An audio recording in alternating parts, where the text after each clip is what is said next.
সুপ্রভাত বন্ধুরা, তোমরা সকলে কেমন আছো? আশা করি সবাই ভালো আছো। আমিও মোটামুটি ভালোই আছি, কিন্তু গলাটা একটু বসে গেছে মনে হচ্ছে। তো এখন বাজে 6টা, 6:15 এরকম। তো সকাল সকাল উঠে একটু জমির দিকে চলে আসলাম। আর কুয়াশা এত যে সমস্ত দিকটা একদম অন্ধকার হয়ে গেছে দেখো, আর বৃষ্টির মতো করে কুয়াশা পড়ছে। তো ভাবলাম তোমাদের সঙ্গে একটু শেয়ার করি, এই জন্যই তোমাদেরকে দেখালাম। আমি সকাল সকাল উঠেছি আজকে, তো ভাবলাম এই কুয়াশাচ্ছন্ন যে পরিবেশটা সেটা তোমাদের সঙ্গে একটু শেয়ার করি। আর আমারও এর সাথে সাথে মর্নিং ওয়াকটা একটু হয়ে গেল। এখন গিয়ে কাজে লাগতে হবে, যতই কুয়াশা থাক ঠান্ডা থাক সংসারের কাজ তো করতেই হবে। আর সবার প্রথমে আমি ঝাড় দিয়ে আজকে গরুর জলটাই গরম করতে হবে সকাল সকাল, কেননা এত ঠান্ডায় গরুকে কিছুতেই ঠান্ডা জল খাওয়ানো যাবে না। তো যাই হোক, তোমাদের কিরকম লাগে এই যে কুয়াশাচ্ছন্ন গ্রামের পরিবেশ দেখতে? তো দেখো তোমাদের সঙ্গে একটু শেয়ার করি। কেমন যেন মনে হচ্ছে যে ধোয়া ধোয়া, আর বৃষ্টির মতো করে কিন্তু কুয়াশা পড়তেই আছে। হ্যাঁ, তো তারপরেও তোমাদের সঙ্গে একটু শেয়ার করলাম। কুয়াশা না থাকলে কিন্তু রাস্তাগুলো দেখা যায়, কিন্তু এখন কিন্তু দেখা যাচ্ছে না কোনো কিছু। তো বন্ধুরা, তোমরা সবাই জানো যে ভিডিও আগের দিন করা হয়, পরের দিন এডিট করে ভয়েস দিয়ে ভিডিওটাকে পোস্ট করা হয়। তো যেহেতু আমি ভয়েসটা 25শে ডিসেম্বর দিচ্ছি, তাই তোমাদেরকে 25শে ডিসেম্বরের অনেক অনেক শুভেচ্ছা এবং ভালোবাসা রইল তোমাদের জন্য। আর যারা আমার থেকে বয়সে বড়, তাদেরকে আমার তরফ থেকে অনেক অনেক শ্রদ্ধা ও স্থানভেদে সকলকে আমার তরফ থেকে প্রণাম। 30শে ডিসেম্বরে কি করব সেটা এখনও ঠিক হয়ে ওঠেনি। তো যাই করি না কেন তোমাদের সঙ্গে অবশ্যই শেয়ার করব। আর তোমরা দেখতেই পাবে পরের দিনের ব্লগে। তো তার মধ্যে একটু দ্বিধাবোধে আছি, মানে বাচ্চাকে ছাড়া কোনো কিছু অনুষ্ঠান করতে ভালো লাগে না, আর কোনো কিছুতেই পার্টিসিপেট করতে সেরকম একটা মন চায় না। ছেলে আমার পিসিমণির বাড়ি যাওয়ার জন্য খুব ব্যস্ত হয়ে গেছে, ও পিসিমণির বাড়ি যাবে। ওকে কখনো একা কোথাও পাঠায়নি, পিসিমণির বাড়ি বলো মামার বাড়ি বলো, ও একা গিয়ে কোথাও কখনো থাকেনি আর কি, মা বাবা ছাড়া। আমি যেখানে যাই ওকে সেখানে নিয়ে যাই। তো এখন বলছে ও বড় হয়ে গেছে, তো তার মধ্যে পিসিতো বোন দুটো এসেছে, বোন তো না দিদি আর কি, দুজনেই। তো ওরা যাবে এই জন্যই বায়না করেছে, তো মা ওদেরকে নিয়ে যাচ্ছে। তো এইটা নিয়েই তোমাদের দাদাভাইয়ের সঙ্গে বললাম। তো তোমার দাদাভাই বললো যদি কান্নাকাটি করে তাহলে রাত্রে গিয়ে নিয়ে আসবো বাইকে করে। এইদিকে আমি জগের মধ্যে কিন্তু জল ভরে রাখি, খাই তো না রাত্রেবেলা, ওই বাসি জলটা গাছের মধ্যে দিলে কিন্তু খুব উপকার। আমাদের একটা বিড়াল আছে, এটাকে আমরা কোথা থেকে নিয়েও আসিনি, আবার কিনেও নিয়ে আসিনি।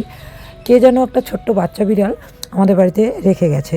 তো সেই বিড়ালটাকে তো এখন তাড়িয়ে দিতে পারি না, তো ওর জন্য এক্সট্রা কোনো কিছু আমরা করি না, যা খাই তাই ওকে দিই। মানে সেরকম করে না, কোনো কিছু করা হয় না ওর জন্য। তো আজকে দেখো তোমাদের দাদাভাই দুধ বিস্কুট গুলিয়ে দিয়েছে, তো ও খাচ্ছে না। তো দেখো বাসি কাজ সেরে এই যে কলের পাড়ের সাইডে যে একটা উনুন করা আছে, সেই উনুনে বড় ডেচকিতে জল বসিয়ে দিয়েছি গরুর জন্য, কেননা আজকে প্রচণ্ড ঠান্ডা। গরুকে জল গরম করে খাওয়াতে হবে। আর সকালবেলা আজকে কুয়াশা পড়েছে, এখনও রোদ্দুর ওঠেনি, আর গায়ে দোয়ানোর আগে গরুকে জল গরম করেই খাওয়াতে হয়। যেহেতু জলটা দিতে হবে, তো ঠান্ডা জল দিলে ওরা খেতে পারবে না, মানুষ খেতে পারে না, তাহলে কি করে পশু খাবে বলো? ওরাও তো, ওদেরও তো একটা ঠান্ডা লাগার ব্যাপার আছে। তো এই জন্যই জল গরম বসিয়ে দিয়েছি, জল খাইয়ে চলে আসলাম গায়ে দোয়াতে। তো তোমাদের দাদাভাই বাড়িতে নেই আজকে, সকাল সকাল বাজার করতে চলে গেছে, ভাগ্নি দুটো বাড়ি চলে যাবে। তো এইদিকে দেখো আমি, দাদা এসেছে গায়ে দোয়ানোর জন্য, দাদা গায়ে দোয়াচ্ছে, আর আমি কিন্তু মাছি তাড়াচ্ছি। এই মাছি যদি না তাড়ানো হয় তাহলে কিন্তু গায়ে দোয়ানো যায় না, মানে মাছিগুলো শরীরে পড়ে, ও তখন ছটফট করে গায়ে দোয়াতে খুব অসুবিধা হয়। আর কি বলো তো, এই গরুটা না মানে এত পরিষ্কার করে দেওয়া হয়, স্নান করিয়ে দেওয়া হয়, তারপরেও ও মাটিতে খুব ইসে করে, এই জন্যই মাছি লাগে। সকালের খাওয়া দাওয়াটা তোমাদের সঙ্গে শেয়ার করা হয়নি, মা পনিরের সবজি বানিয়েছে, ওখানে খেয়ে নিয়েছি। আমি যেহেতু গরুর কাজ করছিলাম এই জন্য আর সেটা সকালে রান্নাটা করিনি। তো আজকে দুপুরে ঠান্ডা, যার জন্যে আমি শীতল ছাকা বানাবো আজকে। অনেক দিন থেকেই শীতল ছাকা খাওয়ার খুব ইচ্ছা, আর ভাগ্নি দুটো নিরামিষ খেতে ভালোবাসে, ওই জন্য পনির নিয়ে আসা হয়েছে, ওখানে রান্না হয়েছে, খাওয়া হয়ে গেছে। তো আমি এই দেখে দেখো শীতল শাঁখাটা বানাচ্ছি। তো শীতল শাঁখার রেসিপিটা অবশ্যই তোমাদেরকে বলে দেবো। যারা যারা শীতল শাঁখা খেতে ভালোবাসো অবশ্যই আমাকে কমেন্টে জানাবে। তো শীতলটাকে আমি অ্যাকচুয়ালি গরম জলে একটু গুলিয়ে নিয়ে তেল দিয়ে ভালো করে ভেজে নেব। ভেজে নেওয়ার পরে এখানে কিন্তু আমি লঙ্কা, কাঁচা লঙ্কা, গোলমরিচ, পেঁয়াজ, আদা, একটুখানি জিরে, একটুখানি গরম মশলা বেটে নিয়েছি। তো ওটা দিয়ে ভাজাভাজি করে, এটা শীতল শাঁখাটার মেন হচ্ছে ঝালটা আর সোডাটা। তো এটাকে ভাজাভাজি করে নিয়ে আমি এতে জল হালকা পরিমাণ দেবো। আর কিন্তু এটা ভাতের ফ্যান দিয়ে তৈরি হয়, তো এই জন্য ভাতের ফ্যানটা এক্সট্রা করে রেখে দিয়েছি। এই যে দেখো ভাজাভাজি কিন্তু হয়ে গেছে, এখন আমি এটাতে ভাতের ফ্যান দিয়ে দেবো। এই ছ্যাঁকাটা খেলে সোডাটা যে আছে অনেক সময় মানে পেট পরিষ্কার হয়ে যায়। আবার এই যে ঝালটা, গোলমরিচের ঝালটা খাওয়াতে সর্দি কাশিগুলো, সর্দি থেকে একটু রেহাই পাওয়া যায়। মানে না, এক একজন এক একটা কথা বলে। তো যাই হোক, জানি না কতটা উপকার হয়, আমার কিন্তু খেতে ভালো লাগে খুব।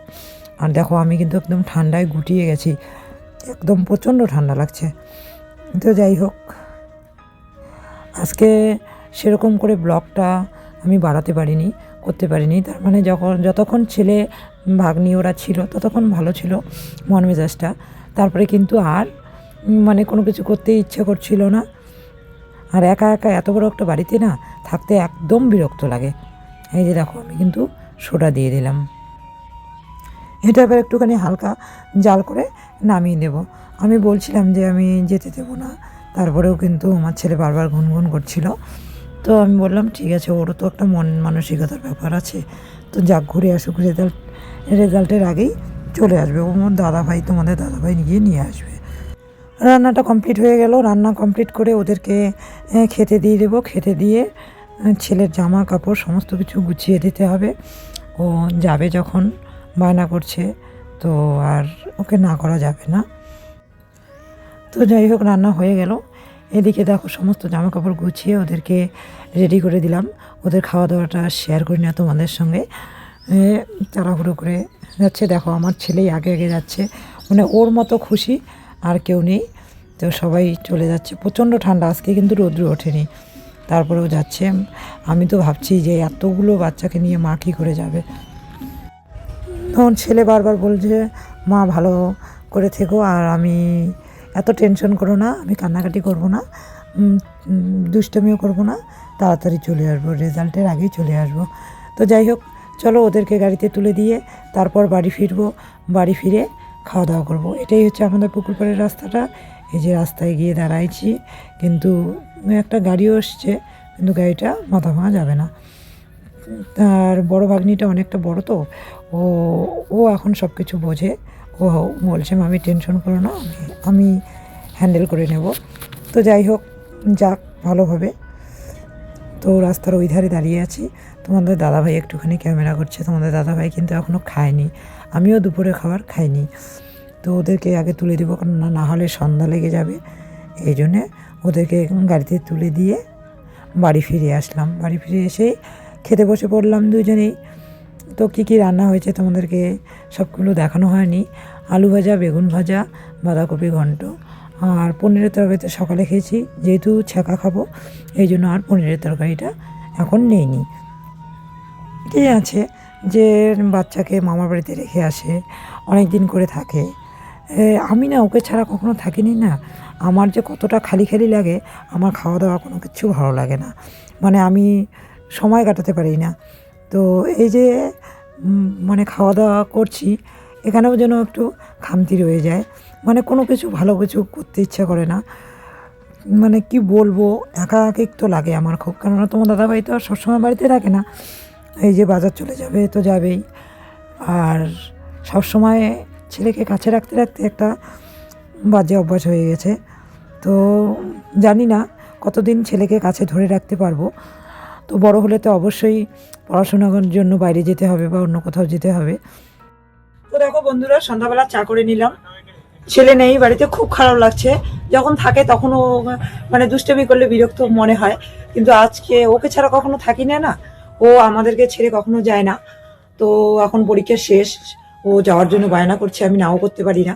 ওর ঠাম্মির সঙ্গে ও গেছে, আর যেহেতু ওর পিছিয়ে বোন দুটো ছিল, তো ওরা চলে গেল। এদিকে আবার মমতা দি সেলিব্রেশনের কেক কাটার জন্য ফোন করছে যাওয়ার জন্য, কিন্তু যেতে পারছি না, কেননা তোমাদের দাদা ভাই চা খেয়ে বাজারে একটু দরকার আছে, ওখানে যাবে।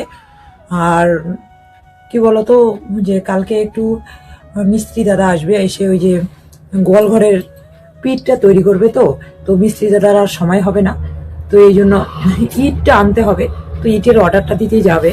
তাহলে তো মমতাদির সেলিব্রেশনে অবশ্যই যেতাম, তবুও আমি যাব, তোমাদের দাদাভাই বাজার থেকে ফিরে আসুক, তারপরে অবশ্যই যাব।